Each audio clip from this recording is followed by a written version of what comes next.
Good evening सभी साथियों को। फिर से स्वागत है आप सभी का अपने यूट्यूब चैनल पर।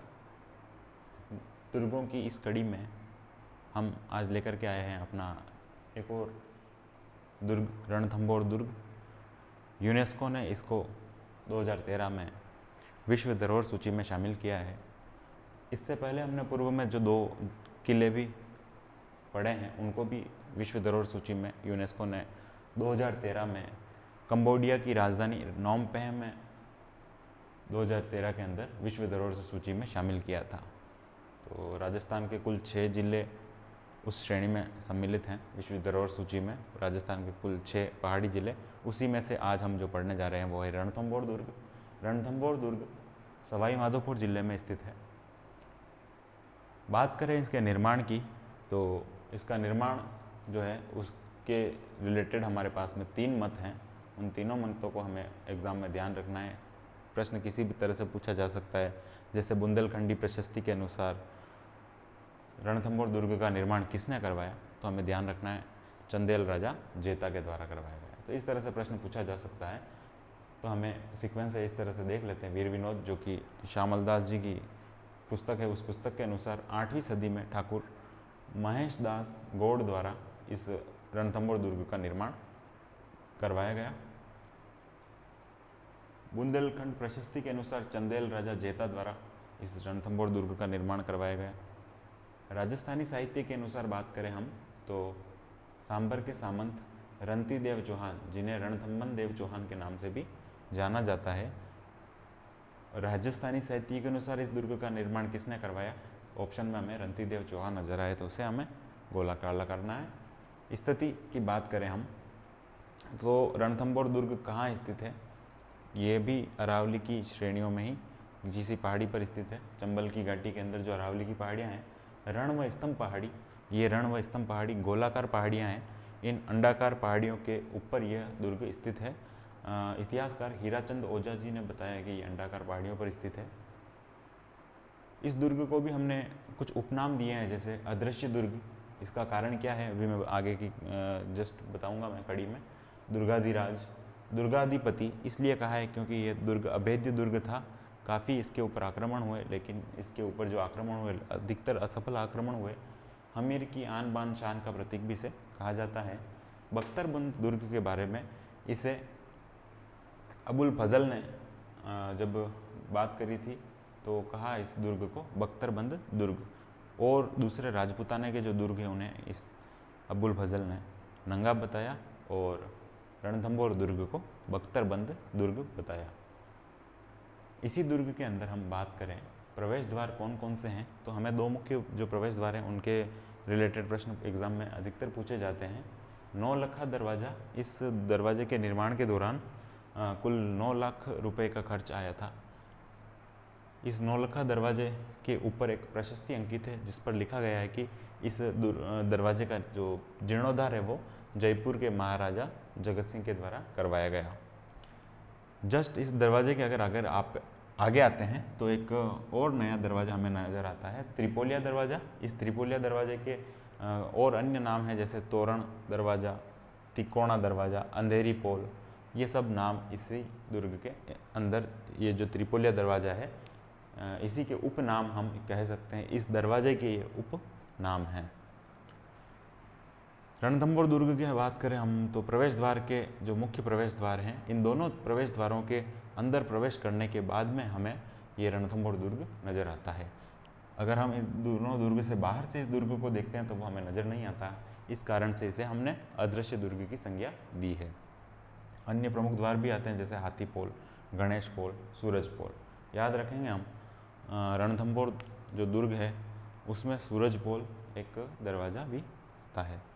कुछ प्रमुख महल हैं जैसे सुपारी महल। इसकी खास विशेषता यह है कि इसमें हमें भावनात्मक सद्भावना की एक झलक नज़र आती है, क्योंकि इस सुपारी महल के अंदर त्रिनेत्र गणेश जी का मंदिर भी है जहाँ पर गणेश जी के श्रीमुख की पूजा की जाती है। और त्रिनेत्र यहाँ पर गणेश जी के तीसरा नेत्र जो है वो में यहाँ पे इनकी प्रतिमा में हमें नज़र आता है। अंग्रेज़ों के समय में यहाँ पे एक गिरजाघर का निर्माण भी किया गया है और जो अलाउद्दीन खिलजी है उन्होंने पीर सदरुद्दीन शाह की दरगाह का निर्माण इसमें करवाया गया है।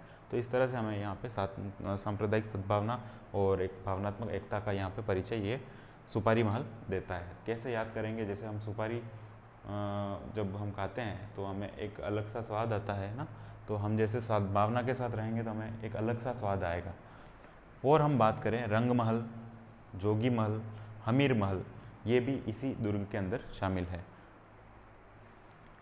प्रमुख मंदिर की बात करें हम तो शिव मंदिर, इसी शिव मंदिर के अंदर जब केसरिया किया गया था राणा हमीर देव के द्वारा, तो उस समय शिव मंदिर के अंदर हमीर ने अपने शीश को भगवान शिव के समक्ष पेश करके अपने प्राणों की आहुति दी थी।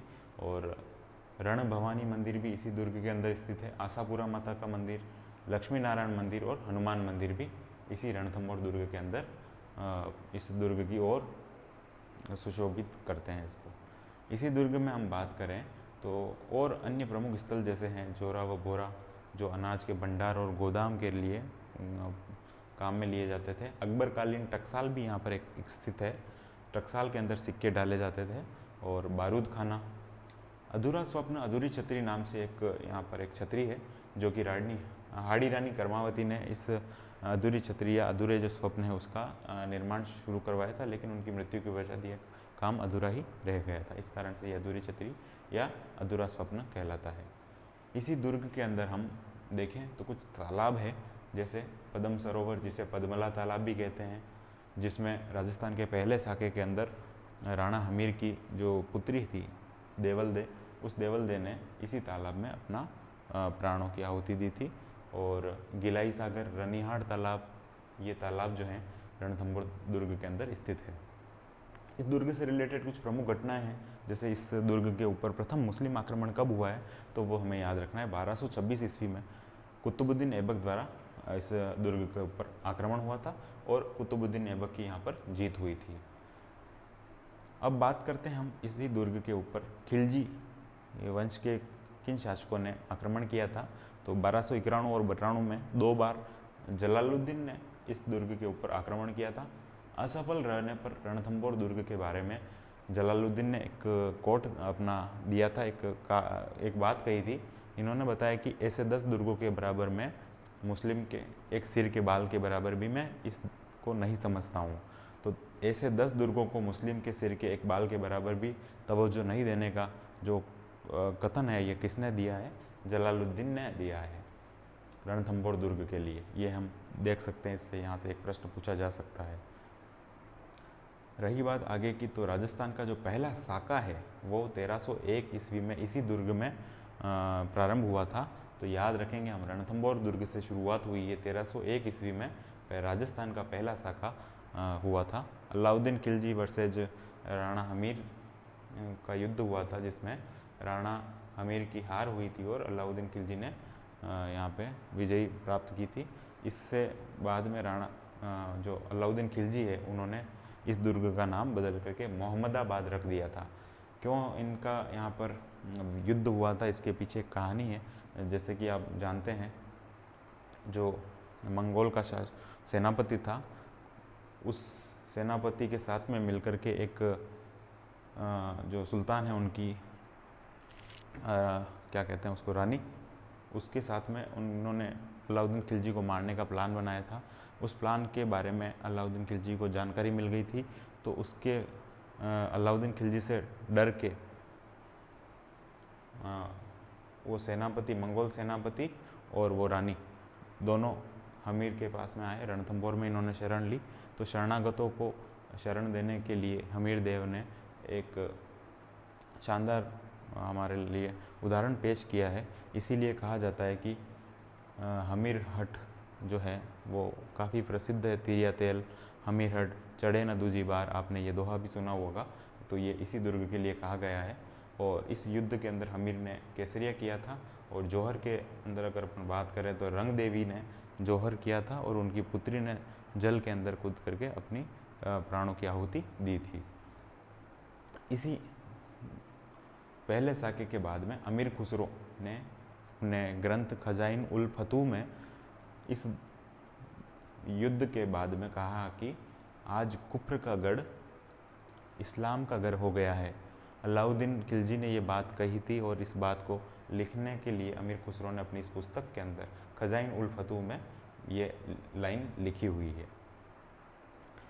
आगे कुछ और विशेष तथ्य आते हैं, जैसे 1569 में राव सुरजनहाड़ा के समय अकबर ने आक्रमण किया था। राव जो सुरजनहाड़ा है उस समय में अकबर ने आक्रमण किया था और इस दौरान अबुल फजल ने इसी दुर्ग के बारे में कहा था कि राजपूताने के जो अन्य दुर्ग हैं वो नंगे हैं और ये रणथंभौर जो दुर्ग है वो बख्तरबंद दुर्ग है, क्योंकि ये आसपास चारों ओर से पहाड़ियों से घिरा हुआ है, वन से जंगल से घिरा हुआ है और एक काफ़ी अभेद्य दुर्ग है। आसानी से ये दिखता नहीं है और आसानी से इस पर विजय भी प्राप्त नहीं की जा सकती। इस कारण से अबुल फजल ने इसको बख्तरबंद दुर्ग की संज्ञा दी है। 1535 ईस्वी में रानी कर्मावती ने संधि के पश्चात जब चित्तौड़गढ़ के ऊपर गुजरात के जो सुल्तान थे बहादुर शाह उन्होंने जब इस पर विजय प्राप्त की थी, तो संधि के बाद में रानी कर्मावती ने रणथंभौर दुर्ग को बहादुर शाह जी को दिया था।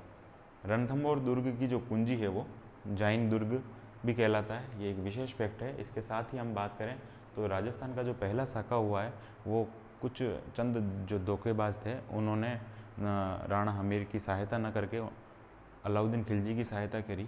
तो वो जो दो धोखेबाज हैं उनका नाम भी आप ध्यान रखेंगे, रणमल और रत्तीपाल। इन्होंने यहाँ पर ये धोखा किया था जिसके कारण से ये घटना यहाँ पर घटित हुई थी। एक और यहाँ पे इसी रणथंभौर दुर्ग से एक जुड़ी हुई युद्ध है कक्कोड़ या उनियारा का युद्ध, जो जयपुर रियासत वर्सेज मराठाओं के बीच हुआ था और ये हमारा रणथंभौर दुर्ग कंप्लीट हुआ है, जो हमारे लिए काफ़ी इम्पोर्टेंट रखता है, महत्व रखता है, इम्पोर्टेंस रखता है। एग्ज़ाम्स के अंदर इससे काफ़ी क्वेश्चंस पूछे जाते हैं, तो आप सभी इन फैक्ट्स को याद रखेंगे और सभी को ये जो फैक्ट्स हैं वो याद रहेंगे तो आसानी से आप अपने जो प्रश्न हैं वो परीक्षा में सही कर पाएंगे। और आपका जो साथ है वो बहुत ही शानदार है, आपका साथ और आगे से आगे बढ़ता रहे ताकि मैं और शानदार से शानदार वीडियो अपने इस चैनल के ऊपर लाता रहूं। आपका साथ रहेगा तो हम एक शानदार एक प्लेटफॉर्म पर सारी जो तैयारी है, जैसा कि मैंने कमेंट्स के अंदर भी सुना है कि आपने पूरा जो है एक एक किले को कंप्लीट किया है एक ही बोर्ड के ऊपर, तो ज़रूर मैंने कोशिश की है और भी आगे प्रयास रहेगा, कुछ भी छूटेगा नहीं आपके। और हमेशा यही चाहूँगा कि एग्ज़ाम के अंदर कुछ आए तो आएगा तो यहीं से आएगा और कहीं से आएगा नहीं। तो आपका साथ सहयोग बना रहे, सपोर्ट करते रहें, शेयर भी करते रहें। बहुत बहुत धन्यवाद आपका। नेक्स्ट मिलेंगे हम नेक्स्ट किसी दूसरे किले के साथ में। बहुत बहुत धन्यवाद आपका।